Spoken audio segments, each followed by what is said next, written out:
রান্না করতে তো বেশি সময় লাগে, কিন্তু খাওয়া দাওয়া করতে বেশি সময় লাগে না, তাই দেখেন খুব দ্রুত খেয়ে নেওয়া যাচ্ছে। হ্যালো বন্ধুরা, কেমন আছেন সবাই? আশা করি সবাই ভালো আছেন। আমি পলিরানী দাস আরেকটা ভিডিও নিয়ে চলে আসলাম। আজকে হচ্ছে আমি একটু বিরিয়ানি রান্না করছিলাম, চপ রান্না করছিলাম, তাই একটু করে নিয়ে চলে আসলাম।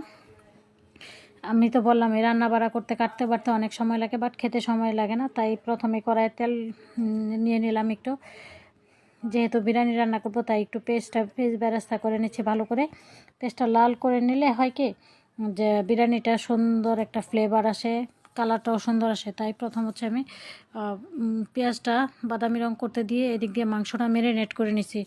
বিরিয়ানির সকল মশলা দিয়ে আমি আমার মতো করে, আসলে গতানুগতিকভাবে যেভাবে রান্না করে আমি জানি না, আমি আমার মতো করে একটু রান্না করি। সব মশলা দিয়ে আমি একটু মরিচের গুঁড়াও দিই, কারণ হচ্ছে একটু ঝাল ঝাল হলে ভালো হবে। আর এদিক দিয়ে হচ্ছে আমার পেঁয়াজ বেরেস্তাটা হচ্ছে পেঁয়াজটা লাল হতে একদম যখন বাদামি হয়ে আসবে তখন হচ্ছে মাংসটা ঢেলে দেব। মাংসটা এর মধ্যে আবার একটু আলু কেটে রাখছিলাম, বিরিয়ানি হবে একটু আলু দিব না তা তো হয় না। তাই হচ্ছে আমার হচ্ছে বিরিয়ানির আলুটা খুব বেশি পছন্দ, তাই আমার ছেলেরও পছন্দ, তাই আলুটা একটু ভেজে নিলাম। তাই এখন একটু মাংসটা ঢেলে দিচ্ছি, কারণ হচ্ছে বিরিয়ানির মাংসের মশলাটা আমি হচ্ছে ভালো করে আগে একদম কষায় একদম রান্না করে নিই। আর এদিক দিয়ে হচ্ছে আমি হচ্ছে রেডিমেড রান্না করি। কীরকম জানেন, চাল ভাতের মতো সব কিছু একসাথে দিয়ে জলের মধ্যে আমি শুধু তেল সব একসাথে দিয়েই করে দিই। আর এদিক দিয়ে ওইটা রেডি করে এই দিক দিয়ে হচ্ছে মাংসটা একদম কষায় নিলাম। আসলে কীরকম হচ্ছে জানি না, তারপরে জানি মানে ঈশ্বর ভরসা, নিশ্চয়ই ভালো হবে। তারপর আমরা তো খেয়ে দেখছি যে ভালোই হয়েছে।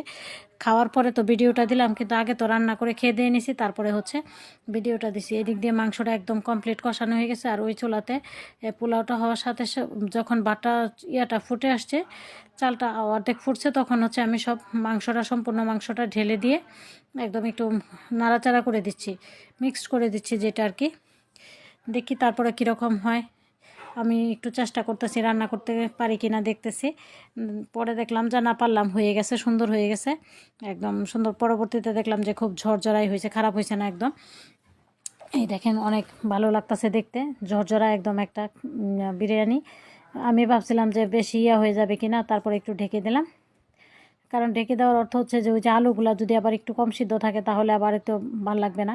কারণ আমার হচ্ছে বিরিয়ানির আলুটাই বেশি পছন্দ। এর মধ্যে আবার আমি হচ্ছে ফুলকপি আপনার করে নিছিলাম, ফুলকপি সে কেটে ধুয়ে রেখে দিছি এটা চপ বানানোর জন্য। এবং একটু বিরিয়ানির সাথে কিন্তু ফুলকপির চপটা হলে মন্দ হয় না, সেই জন্য। আর এটা হচ্ছে আলুটা হচ্ছে এটা আলাদা একটা তরকারি রান্না করা হবে, এই জন্য আলুটা রাখছি। আর এই যে